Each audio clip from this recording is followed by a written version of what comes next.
अन्नप्राशनचं decoration तर खूप छान झालं होतं आणि सगळ्यांना खूपच आवडलं होतं। तर मी पण पटकन रेडी झाले कारण लगेचच आम्हाला कार्यक्रम सुरू करायचा होता। आपल्या परंपरेनुसार अन्नप्राशनच्या आधी बाळाला स्नान घातले जाते कारण हे स्नान शुद्धीकरण आणि शुभ मानले जाते।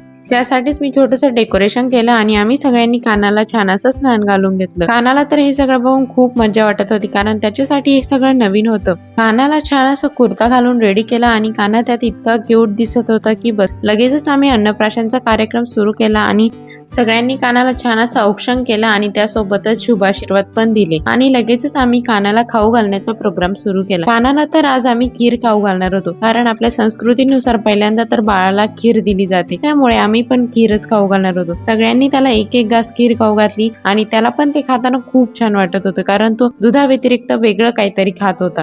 कानाचं अन्नप्राशन बघून कानाच्या काकांना पण अन्नप्राशन करण्याची इच्छा झाली, तर म्हटलं चला तुमची पण इच्छा पूर्ण करते। आमचा अन्नप्राशनचा कार्यक्रम तर खूप छान पार पडला आणि लगेचच माझा बर्थडे पण सेलिब्रेट केला। तर माझा बर्थडेचा ब्लॉग बघण्यासाठी श्रुती जाधव ब्लॉग्सला नक्की सबस्क्राईब करा।